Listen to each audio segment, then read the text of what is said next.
welcome back to episode 6. We are talking about dealing with impatience today, and I can tell you that I am an extremely impatient person. I am always looking forward and I can never get to the future fast enough, which makes it really frustrating when it comes to business because I can never get to my goals fast enough and it feels like I'm not making any progress in the day-to-day. So if you're always focused on long-term goals and focused on the future like I am, and you're just frustrated that you're not getting there fast enough, this episode is for you. When I feel really preoccupied with where I want to be and I can feel the stark difference, the stark contrast between where I am and where I want to be, it can be so frustrating that it actually stops me from doing my work and from moving forward, because in my head, for some reason, I'm like, nothing I'm going to do is going to matter. It's not going to make a difference because I'm so far from where I want to be. So what's the point, when I get deflated? But you can learn to deal with this impatience and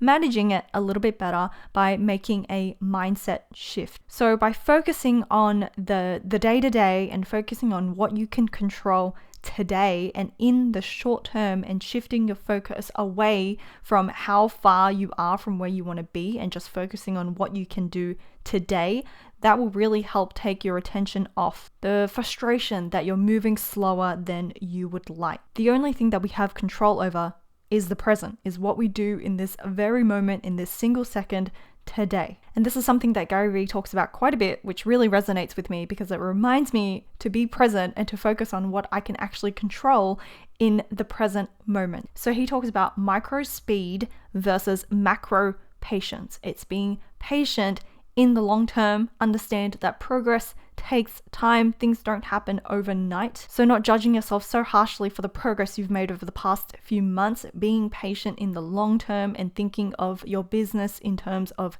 years, but in the micro, in the day-to-day, in the weeks, in the seconds even, you're being productive and you're being fast and you're taking action. And to paraphrase something that he has said before, don't worry about your years while wasting your days. We need to change the way we think about our goals and understand that the way we spend our days affects our years. What we do today, what we do this week has a direct impact. And just because that gap is too big for us to see doesn't mean that we're not making progress towards our bigger goals. And our days and our months and our years are more closely connected than we think or we realize, and we just forget that. And that's why when building habits, it tends to be hard because we're just judging our progress in the long term without really making impactful actions and steps towards those goals in the day-to-day. So the thing that works for me to help me manage my impatience, because I am a very impatient person, is to set smaller goals to work towards. Those bigger goals always seem out of reach, but when I break them up into smaller goals that I can actually tackle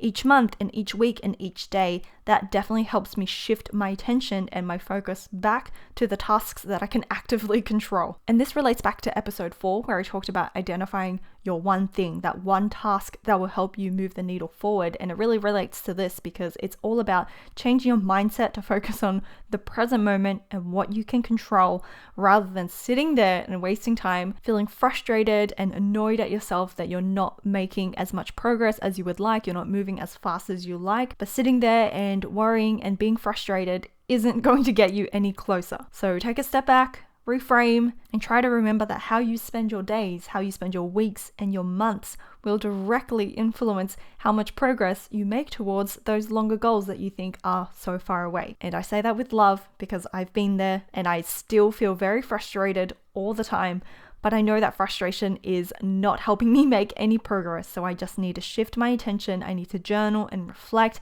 and get back to what I can do today to bring me closer to my goals. So this is your reminder to have patience in the long term, to remember that things take time, and to focus your effort and attention to what you can do in the short term, which will bring you closer to your long-term goals. Try not to focus on what's going wrong, how slow things are moving, how fast other people are moving. Focus on yourself and focus on what you can do right now to get you closer to where you want to be. Channel that energy and that frustration into something more productive that'll actually move you forward but have the self-awareness to take a break if you need to. I promise it doesn't help to sit there and to dwell on the things that are wrong. Things take time. These things take time. There's nothing wrong with you. So take a deep breath, be easy on yourself, and turn your attention to what you can do today. And as Confucius apparently says, who knows with these quotes anymore,